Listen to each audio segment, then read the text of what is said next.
coming in here with some serious energy. We got a massive show tonight. We're going to talk about Snow White getting whacked by Jason Statham.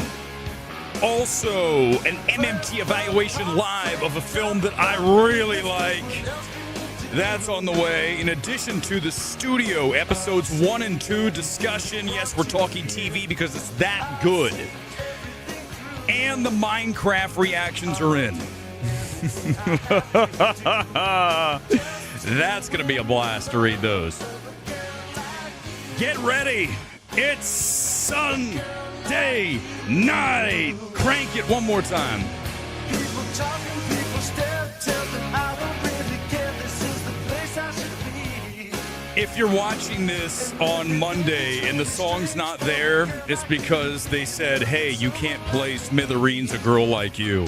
Have to strip the audio out. If you're watching live, it's there, right? Hell yeah. I actually enjoy this part. I feel like we should start a music show versus a movie show. I really do. I just enjoy this so much.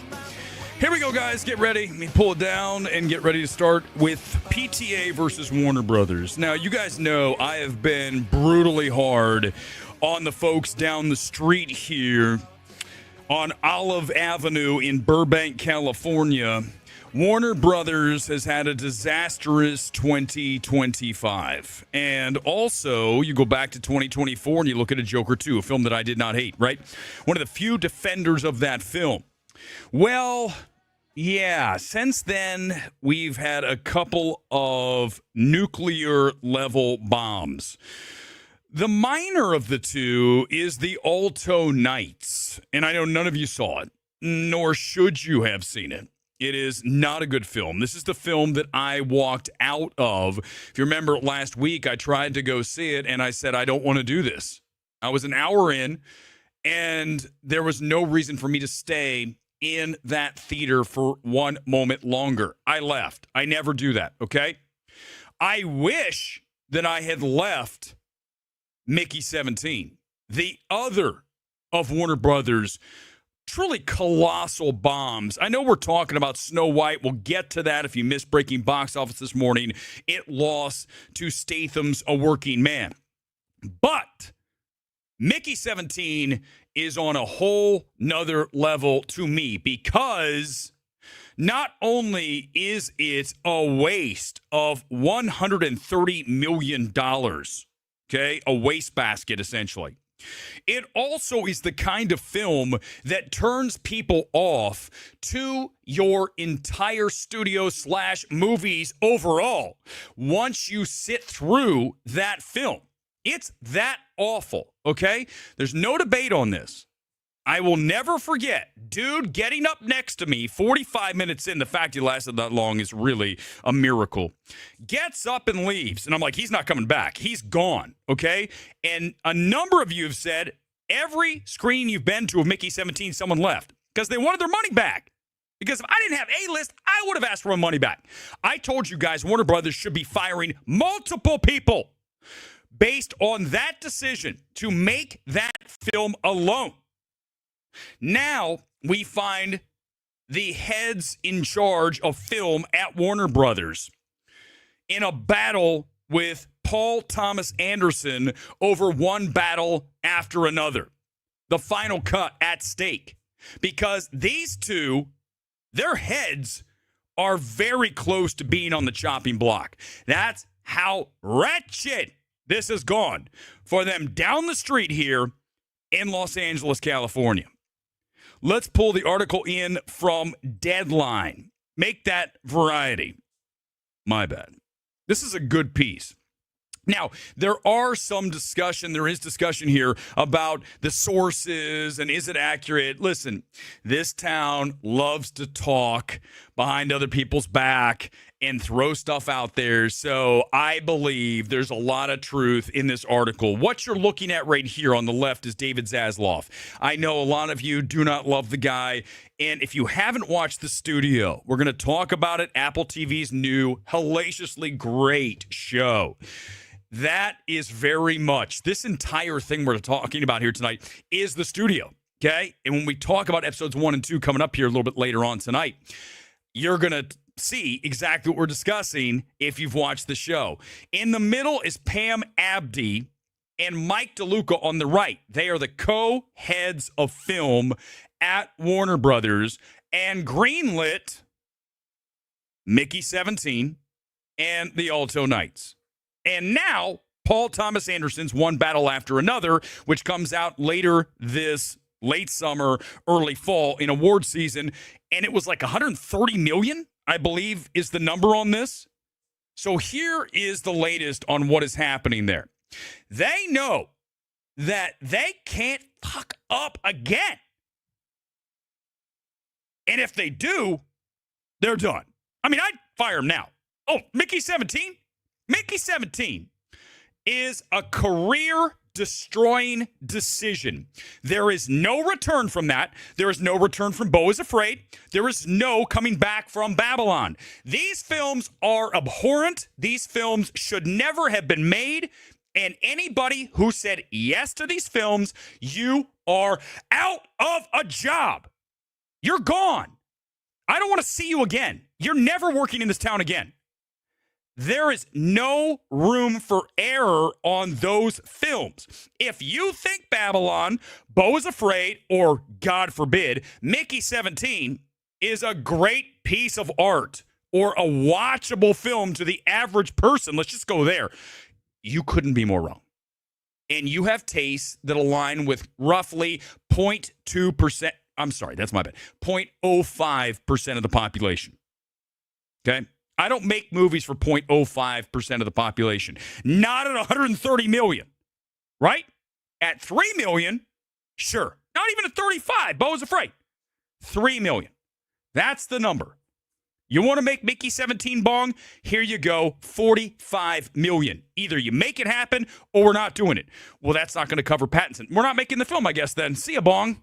I really like Parasite. Bring me something that is accessible. Not this shit. You got to see that on the page.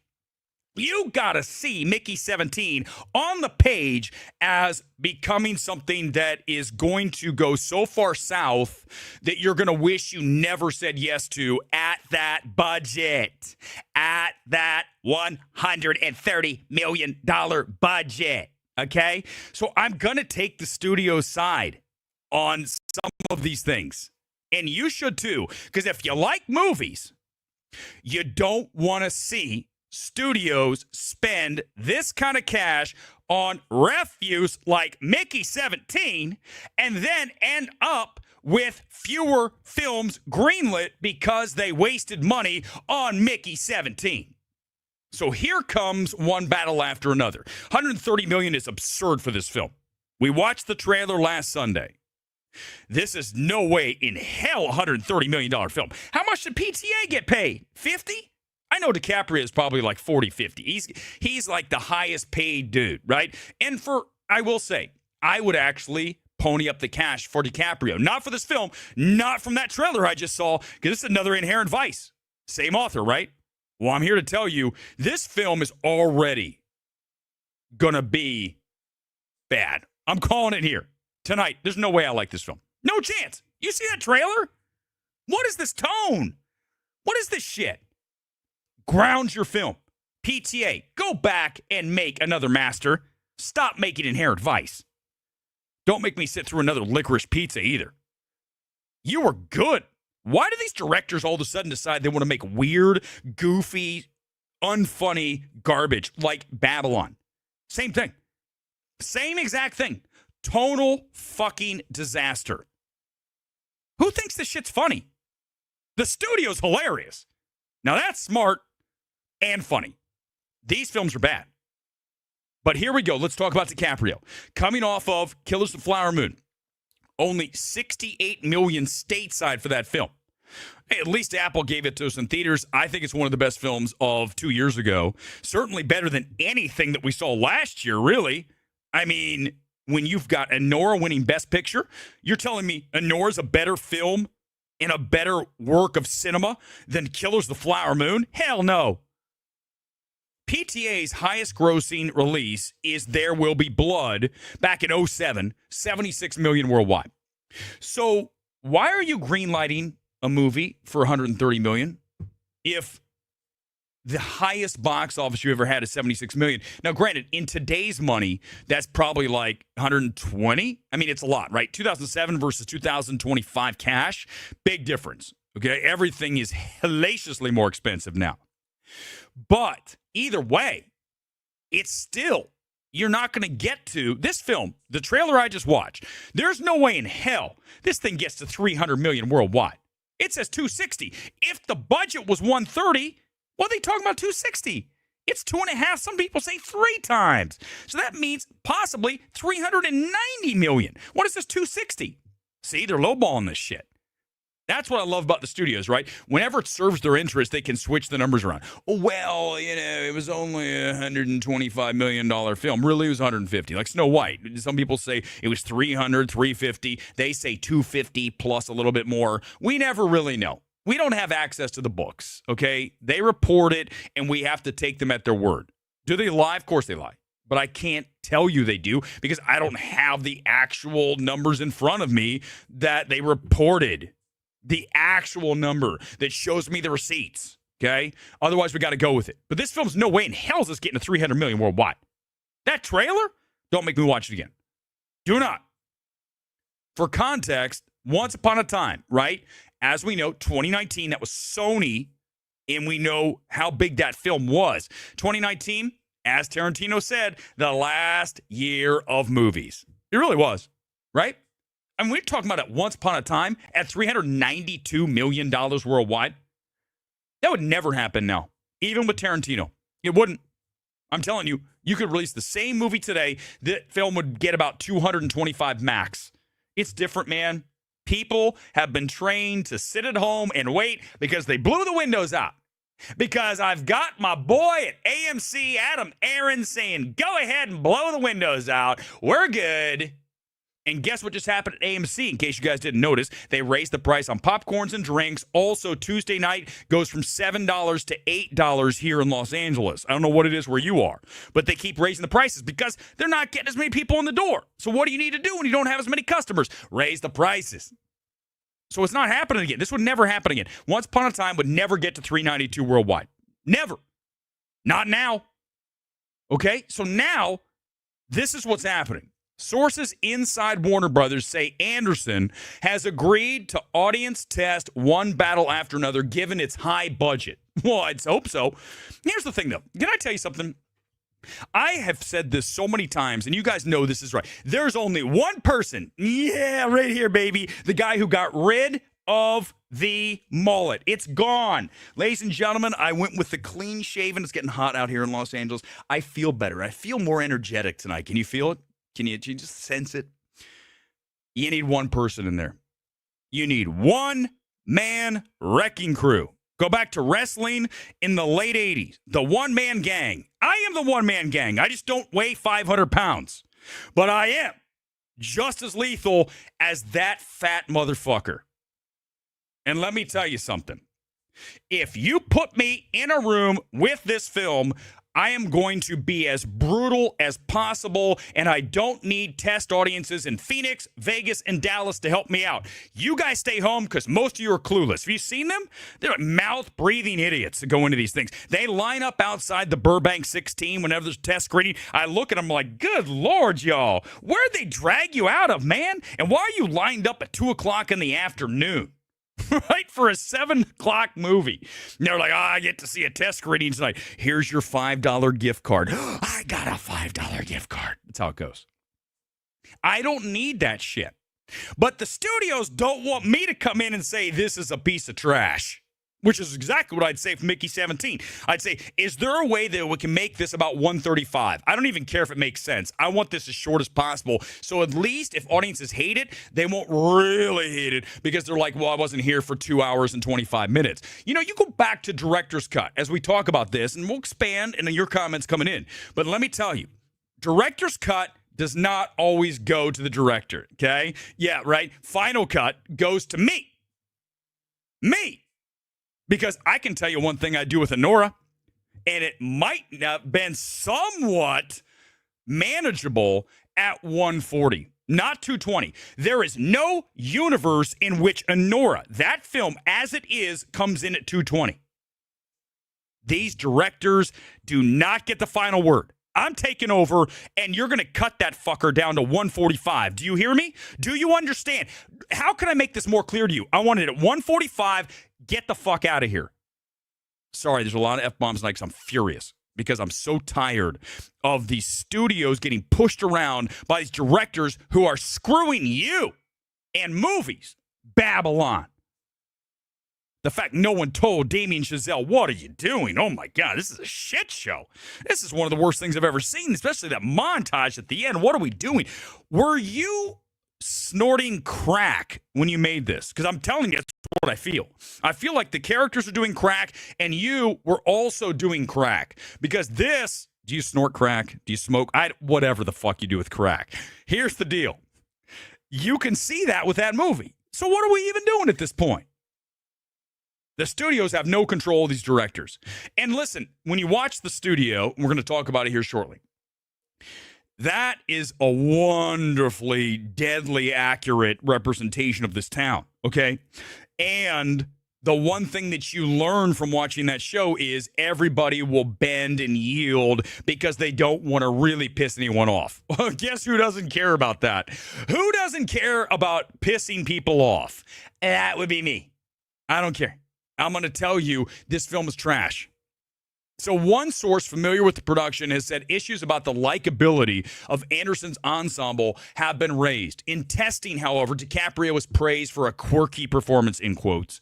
The character played by Benicio del Toro scored highest of all, with one played by Sean Penn also indexing near 80% approval. Remember I told you, when you go to this test screening, they give you a questionnaire and they ask you, do you like this person, this actor? Do you know who they are? Do you like them? Do you like them? Right? And there they can either, expand the role or contract the role. In the old days, they just cut you out. If it tested low, they're good. Not now. These directors get to do whatever they want. The same source also suggested DeLuca and Anderson were fighting over the final cut of the film, which is running over 2.5 hours. This film should not be 2.5 hours. The trailer I just watched, no way in hell. 150 max, 155. So this is PTA, I'll give you 2 hours. You don't get 2.5. And oh, by the way, he apparently cut 8 to 10 minutes after some feedback. I'd tell him that's not even, no, we're not close. We need another 20. According to almost a dozen people, current employees and players aligned with the studio at lower ranks at Warner Brothers Pictures do not share Abdi and DeLuca's enduring optimism. Many said fear and loathing has been widespread among staffers since the new year, and the entire company is holding its breath to see if Minecraft can rescue morale when it opens this week. Minecraft will actually do better than you guys think. It's huge with the kids, not for us. Not a movie for us, man. It's a movie for like a 12-year-old kid that plays Minecraft. It's a big deal with him, okay? So it's not for us. So I'm not really worried about Minecraft. I'm worried about this PTA film because I can't believe it was greenlit at 1:30. But let's just talk about it from Warner Brothers' perspective, because I know Film Twitter wants to talk about it from their, right? From their perspective, Film Twitter's perspective, which, by the way, a reminder for you, Film Twitter, you are weirdos. You don't speak for anyone who's remotely normal, okay? And when you have niche likes and niche taste, that doesn't appeal to everybody. If you want to go make your little quirky, niche, weirdo film, go do it, but I'm going to give you $1.5 million. I'm not giving you $130 million, okay? That's the trouble we're in. Remember, Warner Brothers, too, they had to suffer through Joker 2, which I, of course, liked a hell of a lot more than everyone else. You all hated it. And what happened to Warner Brothers? They lost their ass on that film. Didn't get anywhere near. Like, look at Joker, $1 billion. The second one, did it even get to $300 million? I didn't even see the final number. Was it? Was it even that? So they were burnt by Phillips having final cut on that.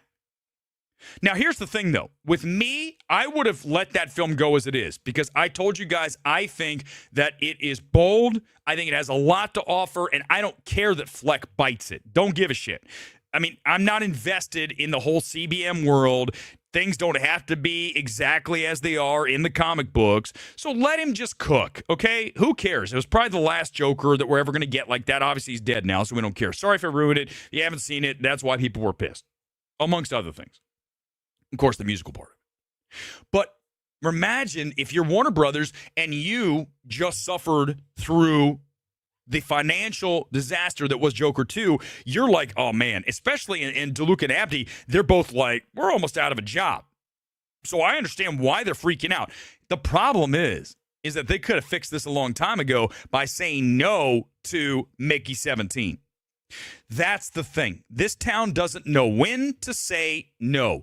This town only says yes to the esteemed directors, the prestige directors out there, right? They say yes. It's never, I don't know about this. I love your work, but this isn't what we want.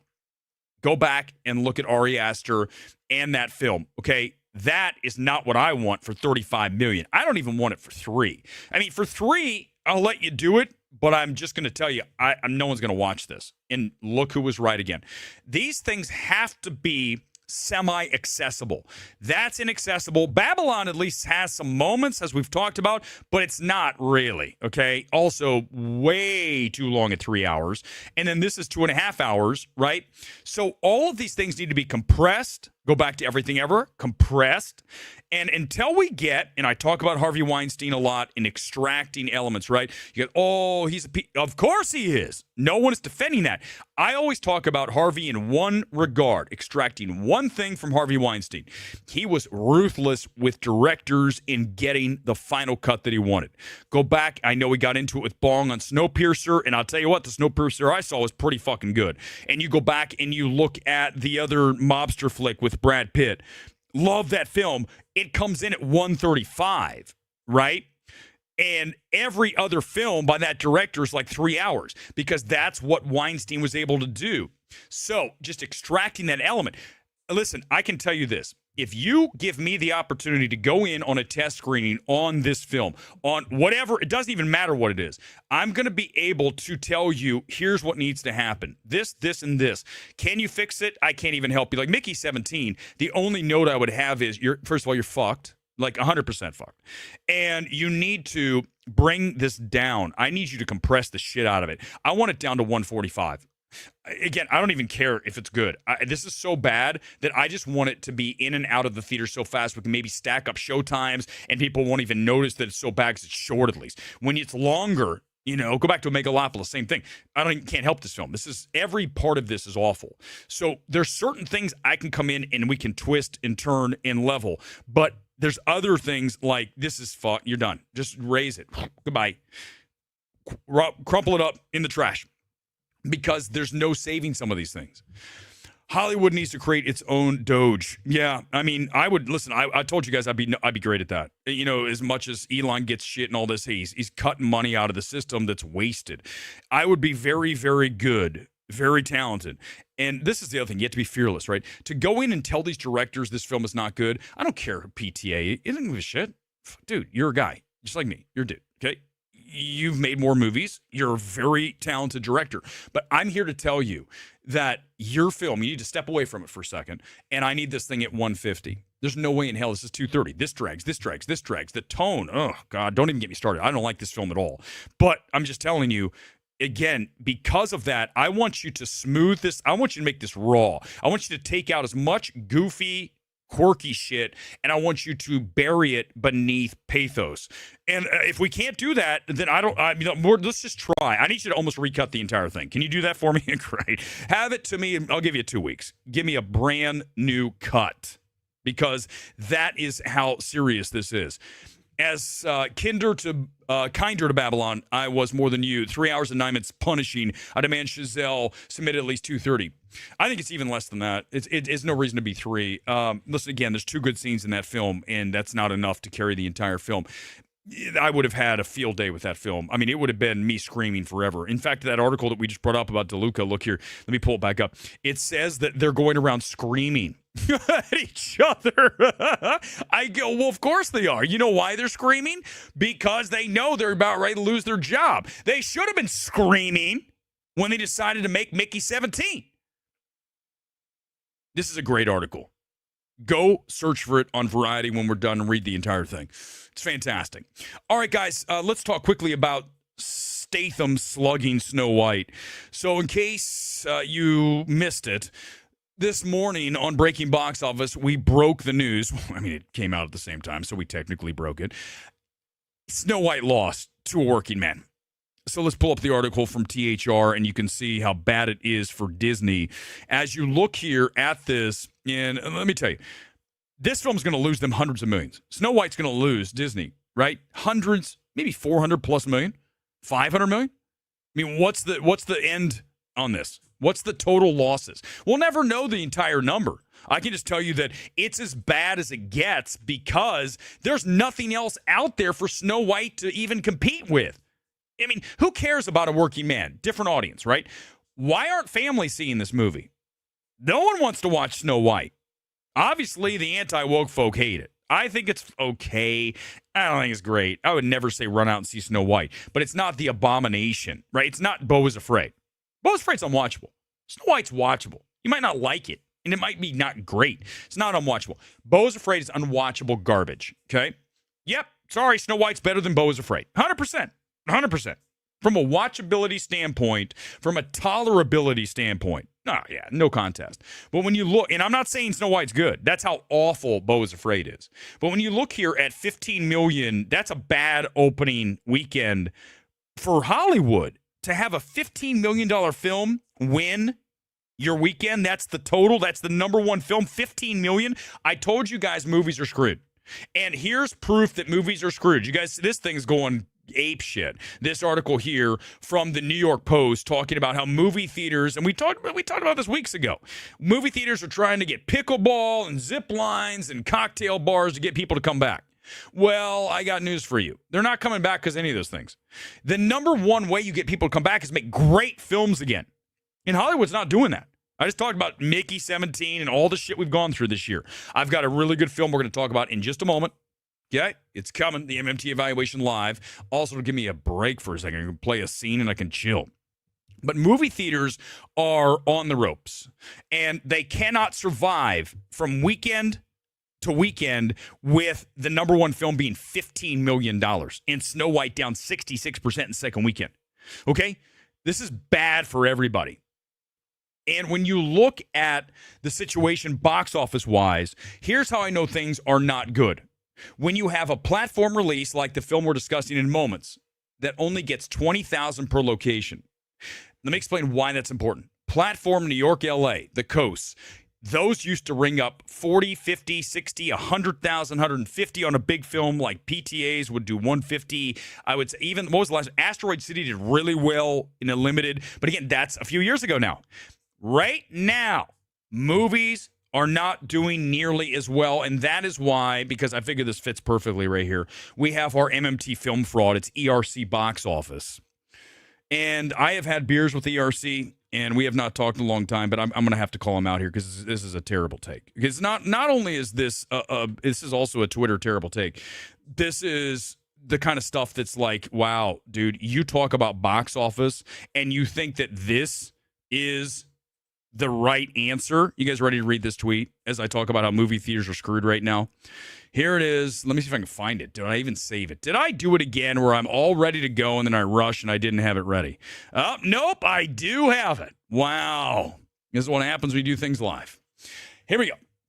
So what's really going on with theaters right now, according to ERC, Jeff? Well, there's box office growth in the trenches. No, there's not. What are you talking about? Magazine Dreams just made under $1,000 per screen. Death of a Unicorn opened to less than $2,000 per screen. Wide. These small films are not firing. A24 is not nearly the brand it used to be. A lot more films flourishing outside the top 10. What are you talking? Dude, this is one of the stupidest tweets, and this is a guy who talks about box office. And you wonder why I get angry? Because I have to read this shit. This is a quote expert. What about Magazine Dreams last week? Is that growth? $850 per location? Or was it less than that? Death of a Unicorn, under $2,000. Ballad of Wallace Island. That's the film I'm going to absolutely rave about here in a minute. That opened to $20,000 per location. That sounds fantastic. And normally it would be if it were a wide release. In only 4 theaters, that number should be closer to 40 or 50. It's half of what it should be. And this guy's telling me that these smaller films are flourishing. This is the same guy when we had, remember, this is where it just went sideways for me and him. This is the same guy when we had Lightyear and had that terrible opening. Oh, there's still time. It's dead. Did he say Snow White was going to come back too? Let me tell you, this guy is Exhibit A in I can call myself an expert and you have to believe me. No, thank you. No, thank you. This is one of the worst tweets I've ever seen and shows a complete and utter cluelessness to what's actually happening. There is growth in the trenches. The opposite, bro. The fucking opposite. And the fact that you want to pretend, because I don't even know, consulting, whatever you do, why don't you live in the real world? I live in the fucking real world. And the real world tells me movies are on the ropes. Big time. Big time. Couple comments and we'll move on here tonight. Thanks for being here as always, live from the City of Angels. It is Sunday night. It's our Sunday evening spectacular. We have so much. It is. Thank you, Stewie. I'm telling you, there's times when I think I've read a lot of stuff from Jeff because, I mean, I said, we've had beers. I've talked to him. We've gone to a movie together. Not talked to him in at least 2, maybe more than that years.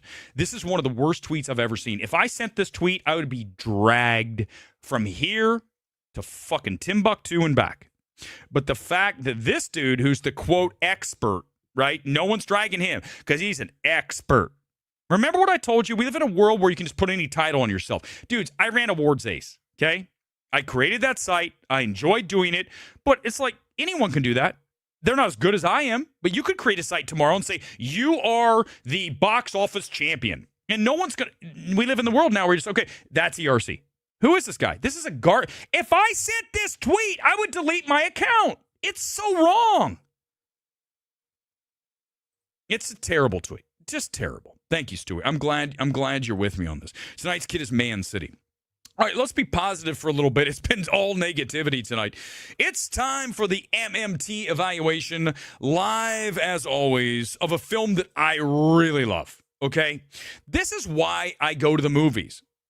I was sitting there last night at the AMC 6, which is downstairs. It's the Elevator AMC here in Burbank. Escalator when it works. It's the Bunker Theater. And I said to myself, I am actually happy to be at a movie theater watching this film. It's from Focus Features. Carey Mulligan's in this thing. And I knew very little about it. I half watched a trailer going into this because I knew I'd see it. And the problem with trailers, you see so much of the film that I didn't really pay attention. I kind of went, I don't really want to see this because I know that I'm going to watch it here in a week or two. And here we are with The Ballad of Wallace Island. Not the best title, but let's watch a scene from this film before I tell you what it's about. Involves essentially 3 characters throughout the entire film, a very grounded film, a very charming film. And I think that is one of the reasons this is an MMT must-see. Here's a scene from Focus Features, The Ballad of Wallace Island. And plop. There she goes. To paraphrase the Beatles, there goes the sun. Fan of the Beatles, Herb? Can we just... Oh, I bet you are. Watch the I sunset. bet you bloody are. Yes, I like the Beatles. Let's watch the sunset, okay? We were lucky enough once to see the bootleg Beatles. Brilliant. You seen them, Herb? Something else. Tight as a drum. Okay. Hit after hit. Can we just please... Can we just please watch the appreciate sunsets? this damn sunset? Okay, this guy here you see on your screen, Tim Key.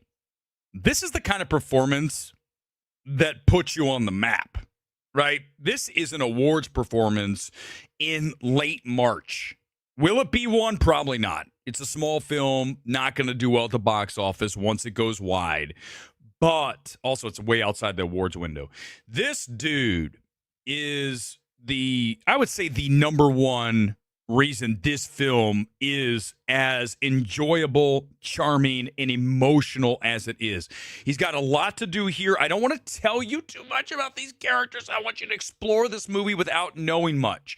I will only say that the other 2 there, including Mulligan, are a former duo, concert duo, music group that was big, and then they broke up. And this guy gets them back together. That's all I'm going to tell you. I'm not going to tell you why or Well, other than the fact that he lives on this island in the middle of nowhere. Okay? Beautiful movie. Just because of the fact that you've got this really scenic location that's explored throughout. Reminded me a little Banshees of Inisherin in the regard. I don't think it's shot as well as Banshees, but just the fact that you're on this island, you're looking at this stuff, you're like, okay, I am in a really cool place right now. I think the other thing that really works here is the emotional weight, right? Not just Tim, but also Carrie and the other guy. All of them deliver performances that give you the moments in cinema that you rarely get where you really feel something, right? You can relate to these characters, use your experiences in your own life, relationships that haven't worked out. You've got to rectify that. How do you move on? All of that is explored here, and that's what I like, right? Grounded, emotional films, and that's exactly what this film is. I think one of the things that I would like to see happen here with this film, I would just make a few screenplay tweaks, just tighten a couple things up, maybe change just a little bit here and there, but it's not like it's a major deal. Just a couple things need to be, I think, a little better explored and maybe explained. I don't want to get into that until you've seen the movie. But really, everything else here works. I would also hold the island shots longer. There's a lot of really beautiful nature shots here on this, island that has no cars. Everyone's essentially walking from point A to point B. Again, scenic as fuck. And when you watch this, you wish that the director had held a couple shots longer, taken a wider shot instead of a tight shot when you have that background, right? I think cinematography here is okay. It could have been better. But overall, listen, for a March film, for me to be in a theater thinking to myself, I'm glad I came to the movies tonight, 91% on the MMT score.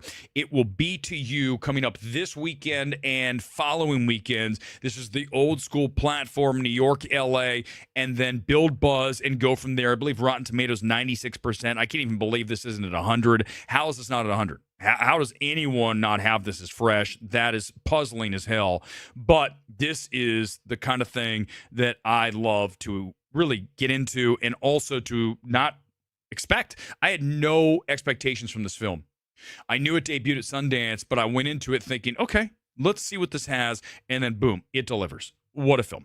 Thrilled to hear this was good. It's the exact type of movie I want to go see. Johnny, I think so, right? I mean, it's an MMT film, right? It really is. It's the kind of work that I want to be immersed in all the time, right? Screenplay driven, character driven, grounded, emotional, real characters. All of this is what you want. And we don't get that often. And when you do, these films often don't do well. Magazine Dreams, another film. Same kind of thing, right? You've got, it goes a little bit out there, but I'm saying as far as the emotional weight, that scene in the restaurant, these are the films I want to watch, right? What do we always have high grades on? These kind of films. As long as they don't have something in the screenplay that completely throws the thing sideways and we got people doing things that are like, what? Why are we doing this? This film doesn't do that. There's never a moment where a character does something in this film where you're like, oh, why did you have to go that far? The choices here in the screenplay are smaller, and that is to the film's benefit. So often you see directors take things to that level where it's, why did you do this? Bring it back. When we were writing our screenplay, when I was sitting down with my writing partner, we had a scene that he wanted to go really further out. And I said, no, let's bring it here. I want you to bring it in, and I want you to keep it within this range versus this range. And I think that's what I always in a note will say. Let's bring it in. Let's not go so far out with these things. Let's try to keep things believable, certainly, and have the choices be more natural, more realistic than, oh my God, why did this character just do this? It is definitely, listen, it is and it isn't. Again, I don't want to tell you anything more than watch the film. I think I did a great job of skirting around anything that will ruin this because I want you to watch this the way I did, not knowing anything other than the very bare minimum, okay? We're not doing the film threat thing where they talk about the synopsis for the first 10 minutes, right? This was all about what works and I try to stay away from details because this is the kind of film I don't want to do. Couple comments, we'll get into the studio from Apple. I've got a clip I want to watch. I have not watched. It's the second episode, making of. We'll talk about the studio, and I want to watch that. I haven't seen it. Oh, God, I love the studio. The second episode of the studio is so good. I just want good movies. Big or small, woke or not. Tom, exactly. You listen, we don't evaluate movies whether they're woke or not, right? I will mention that, but that's not why a movie's bad. Snow White's not bad because it's woke or anti-woke. It's not great because there's a lot of issues. Go back and watch the evaluation. I don't think it's nearly as awful as a lot of people say, but you are correct. That's all we're asking for. We want good films, and I don't care if the director's male, female, black, white. I don't give a shit. Why do we care? It shouldn't matter. All we want is good films. And I know you get it, Tom. A lot of people don't. Like, I just read in the Warner Brothers article you'll read. There's a thing from Abdi, who's the female co-head, right, of Warner Brothers, where she says, Maggie Gyllenhaal, she's a female director. She deserves this budget. First of all, I don't care. Why are you even talking about that? Does the film deserve the budget? I don't care if Maggie's a woman. Why am I greenlighting a film on $80 million based on it's a woman? What? Why would you do that? Is the screenplay good? Do you think Maggie's a talented director? What are we doing? I cannot understand that, and I guess it's a woke mindset where, we have to give something for a woman, or we can't, God forbid, the white guy. I've never said this, and I said this many times, I could go in and destroy these films and make them better and just go in and gut these things. But remember, and I know I always forget this fact. It's always something because that doesn't matter to me. I'm a white guy, but it's the reality of the situation, right? We live in a world now where it's okay to say, this person deserves more because they are marginalized. I don't give a fuck. Is the person talented? What are we talking about? Why would you ever say this person's better than this person because of their race? It doesn't even make sense, okay? And I don't care about your sob story from where you grew up. I wasn't a rich kid growing up. I didn't care. I didn't say, oh my God, help me here, help me that. That's fine. But guess what? At the end of the day, you've got to get it done. So if you come from the projects or you come from the $10 million houses, at the end of the day, are you talented? That's all I care about. I don't care what your background is.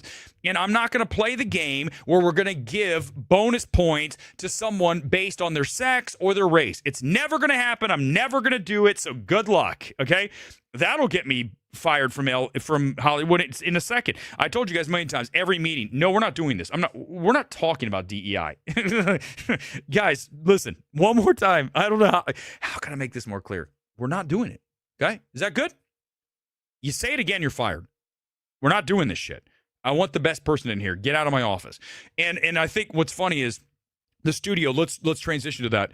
The studio is hella great. And one of my lines that I love from that film, from the show, and it's coming up in a future episode, but you've got Catherine O'Hara, and she has a quip about DEI, all the offices getting shuttered. I go, oh, yeah, baby. Round of applause for the DEI offices getting shut down, guys. Honest to God, everyone should be on their feet because that is one of the most garbage policies that was ever enacted in the history of this country, or frankly, this world. You hire people based on merit. You do not hire people based on their skin color. It's never happened. It's never going to happen. And I'm not going to play the game. We're not going to play the game. It's never going to happen. So sorry.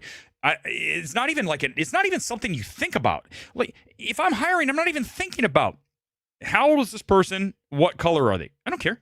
What are we doing? Let's talk about the studio, because it is time. It's a great show. And then we'll do the Minecraft reactions. I have not seen any of them, so I have no idea what those look like. But I will say this before I get into those. It is going to be one of those situations where this is not a movie for us, okay? So if it's not a movie for us, then you have to know that as you go into these films, and you have to review it on a curve, right? Does that make sense? You got to review it on a curve because it's a movie for 10-year-old kids who play the game, not for us.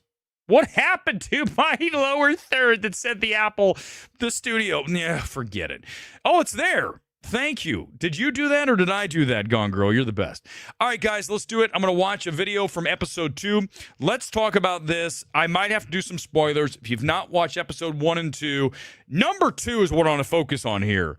It is the oneer. right? You guys know a oneer. A oneer is that PTA Boogie Night one take wonder. You go back, you look at Place Behind the Pines, Beneath the Pines, Between the Pines. I love the film. That oneer from the beginning with Gosling spinning the knife, going on the motorcycle into the ball. That is some great cinema, okay? So when you look at the oneer, and we're going to watch this making of, and we'll talk about the show. If you haven't watched it, guys, I cannot recommend it enough. We have two things you need to watch here tonight. Number one is the Ballad of Wallace Island. Number two is the studio. Here we go. Let's watch this behind the scenes of episode 2. One of the best episodes I've ever seen. It's called The Oneer. Here's a look. Background. Seth and Evan have ambitiously decided to shoot most of the show as oneers, each scene as being a one continuous take. There's a certain level of difficulty to long takes. By the end of each scene, be like, do we 100% have it for sure? Because if we're wrong, we are screwed. Gotta focus. Griffin Miller's here and Patty's MIA. CEO showing up unannounced. This is going down, man. Look at that. Okay, this is unbelievable. I love watching this. Okay, did you see we have the handoff, right? They've got to get the camera off. One more time. Watch this again as it comes up the stairs on the jib, right? So here it comes, and watch them. Hey. Watch. They have to get it off. CEO showing up unannounced. This is going down, Matt. Look at that. Down. Look at That that. is so thrilling as an actor because it feels like every scene you're doing then is a play. My first day, I think. Which is like live here. That's why I love doing this show live. Some people can't do it. It's a high wire act, and there is an energy to it, no question. We did 16 or 18 takes. They were so nice about it. So don't worry, you're going to blow lots of takes. It's okay. Oh, that take was so long. Guys, it's insane how long that take is at the house. If you haven't seen this episode, oh my God, it's so fucking great. It's a singular kind of energy that you're following, and so the idea of it all being, again, one camera, one take, it made for a more cohesive thing. Envisioning this scene as it is on the page and how we can best convey it. The stuff in the car, that is, look, I wondered how they got that. Look at that. Guys, riding in the trunk, they modified the trunk. Oftentimes that means making it as difficult as we possibly can in order to make the most interesting shot. And that's the thing about the studio. From the first episode to this episode, this is like better than a lot of the movies, the majority of movies we watch. That's how well this thing is shot. Forget about the substance. Just look, not the movie. The substance, the actual aesthetic of this show has so much energy. It's unchained. It could go anywhere. It's like dancing like a tight wire. The cameras never settles. It's always alive and moving. It just makes all that much more rewarding when you get it. When you hear that big laugh, when you hear cut.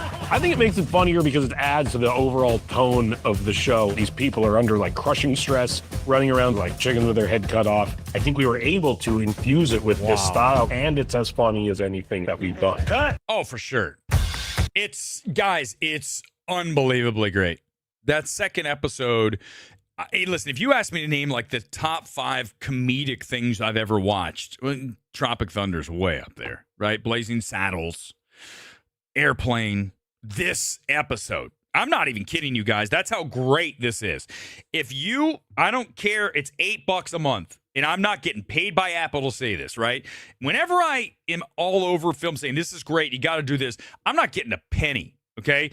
I am all about recommending what I love, okay? I have nothing to gain from you getting Apple TV except that you're going to watch a show that is one of the best things I've ever watched. This second episode, and I think the beauty of episode number 2 is that you have this oneer, right? It looks like it's all one shot. Obviously, there are some cuts, and what's really smart is there's a line in there saying, well, it's not really like a cut. They have these pans and stuff. It's so brilliant. But when you watch it and you get to the end, and the way that everything pays off, right? From the beginning of the episode, you're going to have things happen, and then, you put them in your back, you forget about it, and then you go, oh my God, they're going to bring it back. He brings it back, and especially at the end of episode 2, it's like bang, and then you're like, oh, chef's kiss, oh my God, this is just truly one of the greatest episodes I've ever seen. And it's also a bookend, right? He talks about, oh my God, guys, you don't even know. If you haven't watched, as soon as this is over, you're going to get Apple TV. You're going to watch episode 1 and episode 2, and you're going to come back next time we're live on Thursday with Minecraft, and you're going to say, The Oner was one of the best things I have ever seen. Sully, I told you you're going to love this show. Yeah, Golden Globe segment's one of the funniest. Oh, listen, here's what I'm doing, Sully. I'm not getting ahead. Apple's been so kind to send me the screening links. Here's the deal. I want to stay with the episodes that are on that week. So I've only gone 1, 2. This week is 3, 4, and then 5, 6? Is there a 7, 8, or is this 5, 6? So I'm only going to watch the 2 episodes that are out that week so that when we talk about this on Sunday, we're not going ahead to Golden Globes. I bet it is. Trust me, because I've been to the Golden Globes, Sully, and I can tell you that if it's not accurate, I'm going to lean into it. And I'm telling you, having been there multiple times, I have a feeling that episode is going to hit me even harder than it will somebody who has not experienced it. But that's the beauty, right? You can watch this and not know much about Hollywood, and it'll explain and show you through the characters and how smart the script is what it's like. And I've already heard from people that work in this town that are like, it's deadly accurate. Rogan has an article in THR this week saying he's already getting calls from people saying, you son of a bitch, because this is like lifted from real life. It seems insane, but this is what happens in this town. And the takeaway is that everyone is a bullshitter. Everyone will say whatever it takes to advance. And that's the issue that I would ever have if I ever step foot inside of a studio. I wouldn't care about that. And they'd be like, this guy, I don't know what to do with him. He tells the truth all the time. He's the liar, right? I always say that. I am his character, Jim Carrey. I cannot tell a lie. It's very, very difficult. If I do, it almost feels like, and that's why even if you don't agree with me, everything that I say through here to you is in the grounded belief that it's accurate to me. And that's the thing. I would love to, listen, can I say, I would love it, but the thing, I would have so much energy on the set, but here's the thing, is if they had a character that was remotely like me, I would die. Because I can tell you, remember what I told you guys about Kinds of Kindness? I destroyed... listen, I can't tell you if it is or true, is or isn't. You've got to talk to Yorgos. But remember all the shit I got for Poor Things. Remember, the character in Kinds of Kindness, Jesse Plemons, is Weber, or the character he talks about in one of the scenes is Weber. He says it multiple times, and it's W-E-B-E-R. He says it multiple times, and I'm like, because listen, trust me, Searchlight knew about it.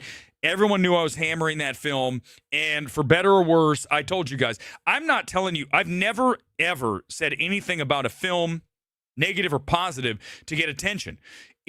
You might think that's the case, but I can trust me, if you gave me a stack of Bibles, I would put my hand on it and tell you it's never happened. Never one time. I have never altered a take. And you go back and you look at Electric State, a film that I should destroy, but I came out and I said, hey, I don't mind this thing. I mean, I don't think it's at nearly $320 million film, but I'm not sitting here going, it was the worst thing I ever watched. Same with Snow White. Do I think these are recommendable films or you should watch these? No, but they're also not as abhorrent as you've been told. So I think that's the thing, right? So you're not going to you're completely and utterly incapable of anyone figuring out what your next move is because you're always based in truth and you're never trying to appease an audience, right? You go back and you look at what Gore did. All of a sudden he's now a film threat. He cannot, on that channel now, he cannot come out of a movie that's woke and say it's actually not that bad, right? They actually went, I believe when they were talking about Challengers, my friend told me I don't watch their stuff. It's some of the most unwatchable shit I've ever sat through when I did try to get through it. When you look at Challengers, they're like, there's too much gay. I'm like, what? Why are you saying that? Right? By the way, same guy, Gore, who when we went down to West Hollywood was like, why are we in West Hollywood? Why are we doing this? Like, why are you not comfortable being in West Hollywood? Like, what's the big deal? Why are you making this such a big deal? First of all, no one's interested in you, Gore. You're like, dude, they're interested in me if they're interested in me, but not you. So why do you care? But that's right. That's not a critique. It's got gay in it. Well, yeah, but that doesn't make it bad. Okay, you might be uncomfortable with it. It doesn't make it bad, right? And I think go back to National Anthem, film I like from last year. Trans actors everywhere in that film, a lot of gay, but I love the film. Okay, so it doesn't. That's not a reason. So you lose so much credibility when you do that too. But I mean, he's lost it. It's gone. So once you start filtering everything through a woke or a whatever your audience wants to hear standpoint, that's not where I want to be. It doesn't even work. He's not in the middle. Tom, it's a joke. You know that too, Tom, right? Exactly. LOL. I mean, he can pretend all he wants, but at the end of the day, he knows he's a fraud. He's a fraud. 100% fraud. He can't even do what I do. Can't do it by himself. I'd love to see him try it. Good luck. You got Alan, and that's like, good luck. Here's the deal. This channel will destroy them any day of the week. I don't care if they have 10 times the views. I don't care if they have 100 times the view.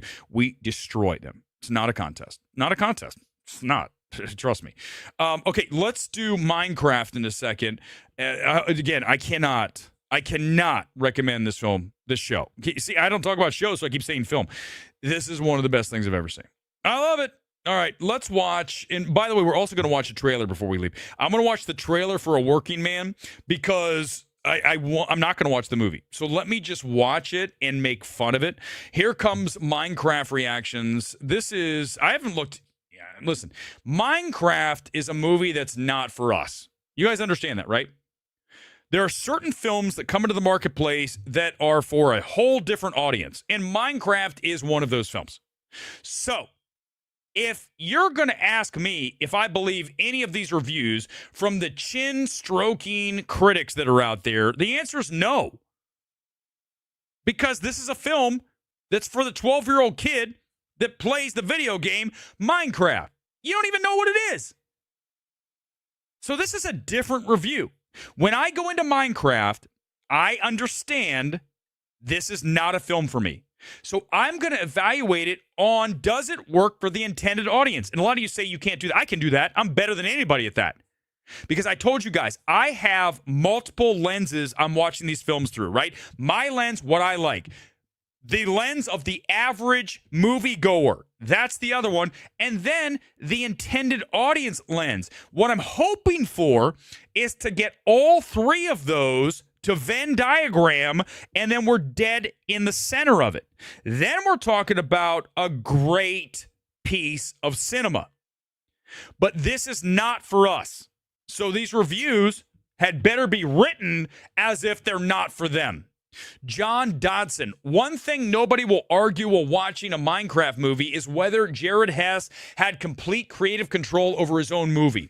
It's better than it has any right to be and delivers genuine laughs. It also is unapologetically stupid. Okay, right?